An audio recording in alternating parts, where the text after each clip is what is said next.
Assalamu alaikum wa rahmatullahi wa barakatuh, dear brothers and sisters. I hope you are doing great and your children, inshallah. So, this is Mr. Khair Noor from Next Gen Training Center.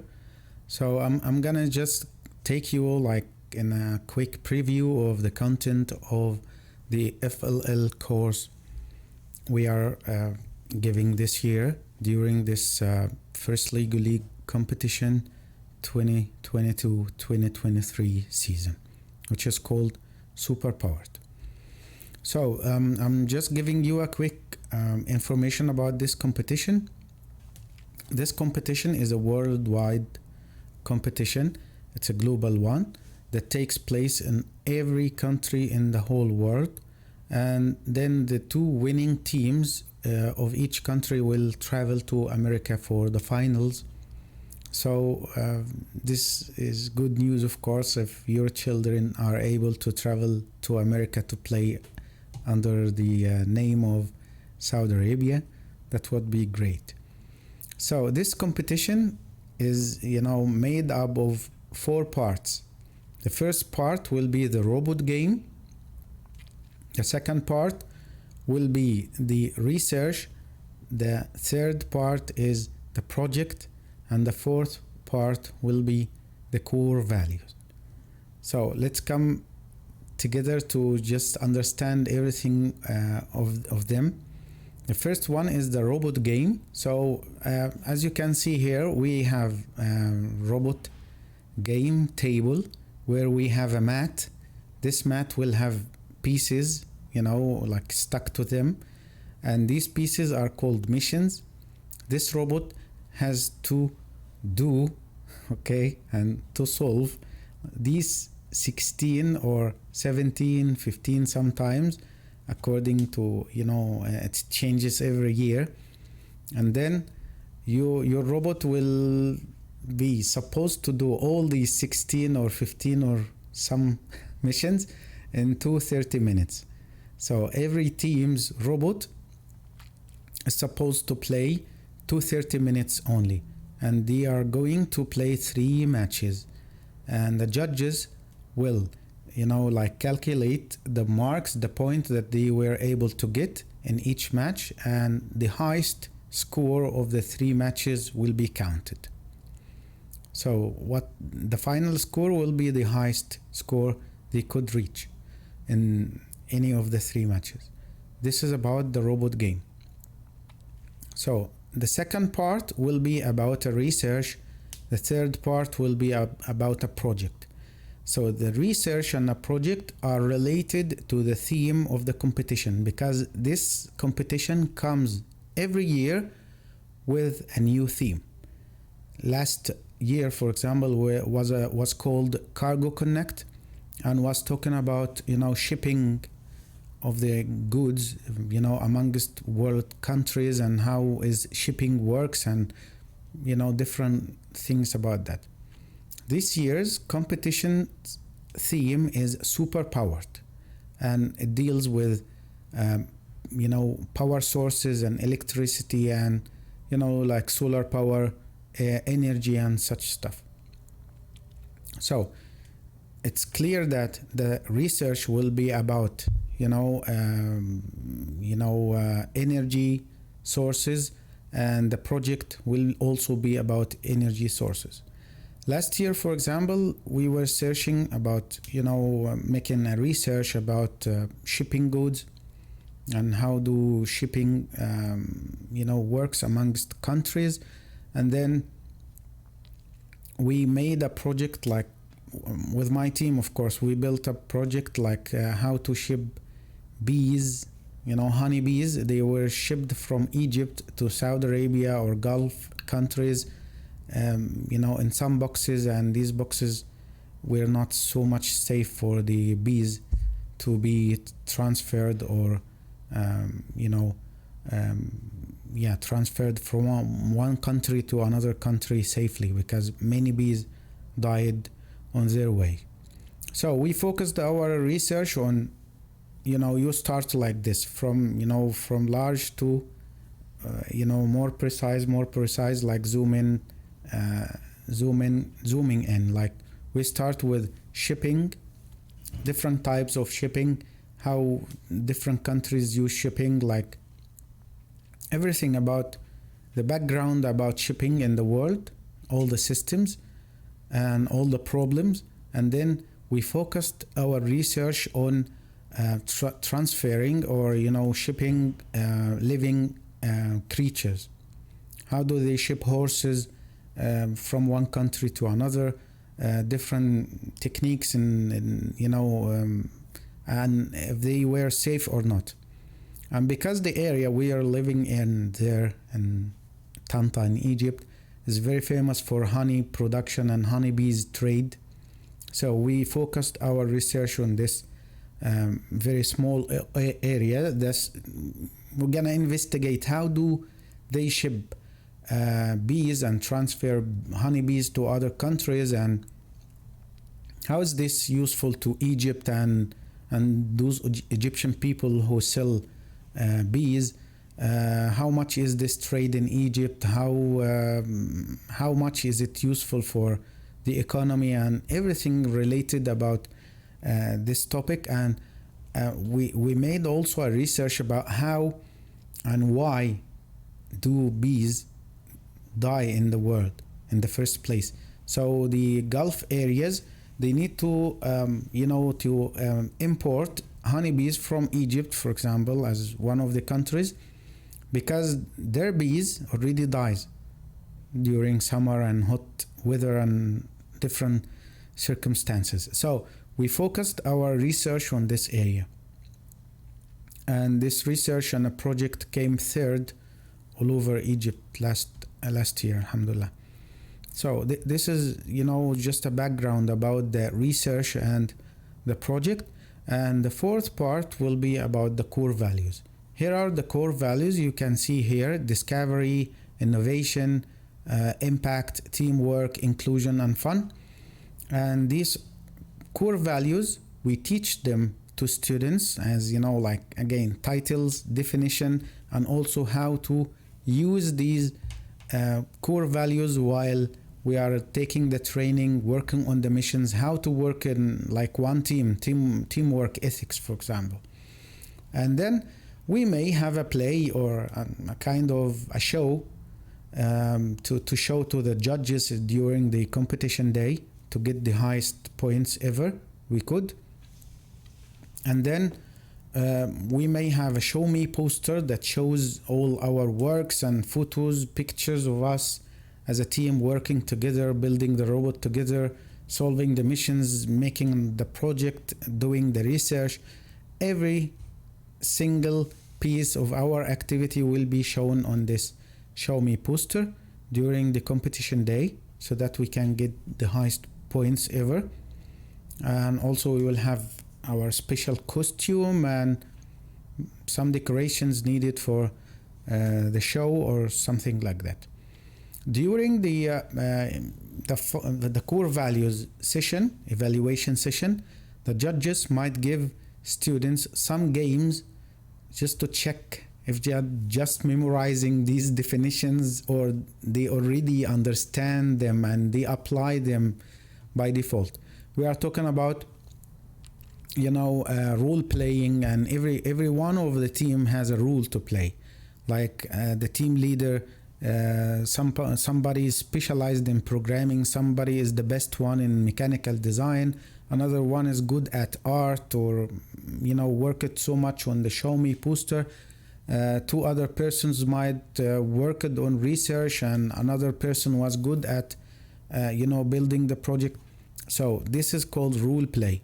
How will students get trained on like giving a PowerPoint presentation that shows their work, the research and the project work and everything related to this area? Everything I said now relates back to the FLL competition and training. So it's a very comprehensive training.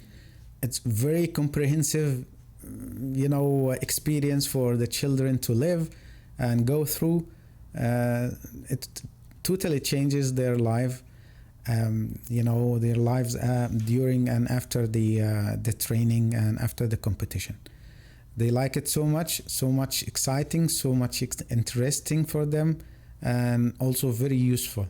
You know, richness of information during the research, how to you know, even the research is not, you know, a random shallow research. No, it's a very deep, advanced university level research where students know how to you know, write the research in an academic way, very advanced way of research writing, and, you know, adding references, how to reference and how to visit some places to get some kind of information from, which is again the best way for you know, referencing everything in your research. Okay, so how does this course start? Actually, if the students you know, went through EV3 course before, okay, we go directly into just like revising everything they learned before in EV3 course, and then we go directly into the competition works, because you need actually weeks, month, so that you can get ready for a competition like this. In case that students did not get or did not go through EV3 course before, so we give them a very comprehensive or condensed EV3 full course. So they start from zero, everything from zero, about the EV3 robot, back again until they master everything about the robot itself, and then we go through the preparation process. It starts with FLL competition overview and a general overview about the competition. How is it made of?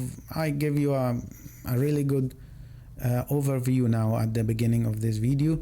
So it will be the same for students, but, you know, in a simple way, you know, and using videos for other you know, last competitions and some photos of previous competition seasons and so on. So the FLL theme, which we talked about, which is the topic that the competition talks about every year, and then the FLL robot missions and score sheet overview. We're gonna take an overview about the missions and the score sheet. Each mission has different score to get, because if the robot made this mission, he will get like 30 points. If he made this mission, he will take like 20 points and so on. So the missions and scoring, and also the score sheet overview. Then FLL research topic. What is the topic? Because at the beginning you want the students to go through the internet, make like a pilot study.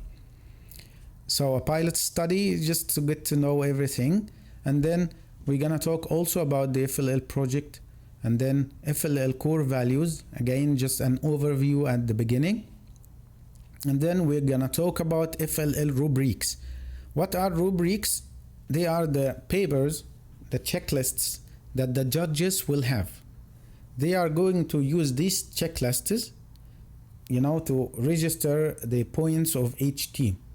This team should take 3, this team should take 5, for example, in this point and that point, so that students will know their side and also the judges' side, so that they will be able to know how much should they get on every point. This is how they try to do their best to get the highest marks possible regarding this point we are talking about, like the project, research, presentation skills, core values, the project. So they are trying, they know what is the judge looking for. Okay, this is, you know, like you can cheat the rubric of the judge so that you can trick the judge and get the highest mark or highest point ever. Okay, so after that we knew nearly everything about the competition, and then we're gonna start our research, real research. After that we move to let's think about the project. We're gonna think which project we're gonna make. Of course, you know, thinking about a project, a project to solve a problem. This problem you discovered during the research process. So actually the project comes last, because you will not know exactly what project you will do unless you find a problem, like a bug in the system, and you are going to search for a technical solution to solve this bug. So missions flow chart, let's do it. Now let's think about the 16 missions, which one we should start with.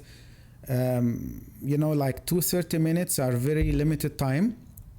The robot may not be able to make all these 16 missions in this in this very short period of time. So it's not a problem. Do as much as you can. This is the thing that we are advising the students to do as much as you can, and if you can finish all of them in 230 minutes, that will be amazing, of course, because some teams will just go to the competition to make like 2-3 missions and that's it. So yeah, all the time you are trying to develop your robot, search for new ideas, brainstorm ideas together as one team, because what we gonna train the students to do is don't think by only one brain. You are 10 persons, means 10 brains in one. So this is one of the skills we train the students to do. We are all one large brain. Okay, so let's think together. Thinking together means less mistakes we're gonna do and better decisions we're gonna make. So then after discussing some strategies, which one should we start with and which 3 or 4 missions we're gonna make in 1 run or 3 runs, and it will be the strategy. And then we're gonna design the robot. The robot design goes through many steps, because you build some kind of like arbitrary attachments to the robot. After that you discover that this attachment is not working fine. You're gonna dismantle everything, build a new one, better one, and then test, like test, do, test, do, test, do. So let's test our robot. So testing process again, let's do some missions and then parallel 1 run missions. So which missions we're gonna make in 1 run, and then after dividing all the 16 missions to like 3 or 4 runs, for example, so we're gonna build the code for all these runs. So the robot should, in run 1, the robot should go to this mission, make 2nd mission, 3rd mission, 4th mission, and come out, take parts of it, connect new parts, and he will go, or the robot, it will go for the second mission or 2nd run to do some other parts. Everything takes place during these 230 minutes. So we're gonna do this again and again and again, improving the research, improving our skills and get training on PowerPoint presentations, and maybe we can improving our project back again. Everything is running parallel to the others. And why is this competition is very tough and difficult for trainers and students? Because it always comes during the school time, and also the competition itself will be immediately after first term exam. Sometimes it will be like 1 month after first term exams, and which is better, of course, because students will feel like they have very limited time during the competition days, and it's better if it's not related to school time. But this is how it works, because they want to make sure that it will take place here and complete everything in Saudi Arabia before taking the 2 winning teams, 1st and 2nd, all over Saudi Arabia to go to America for the finals. So they want to make sure everything is finished here before the finals in America. This is why it is somehow related, and strict time exactly. They are not free to, to make it earlier or later than that. Thank you so much, and I hope you got interested, got hooked, okay, so that you're gonna let your children participate in this nice competition. And for sure, trust me, it's gonna change their minds, their lives, the way they think. Give them good and new information they didn't know before. Give them good skills they didn't have before. And inshallah, I hope they can come. Just give them to me. Thank you so much, and I hope this wasn't too much for you and caused you headache. Assalamu alaikum.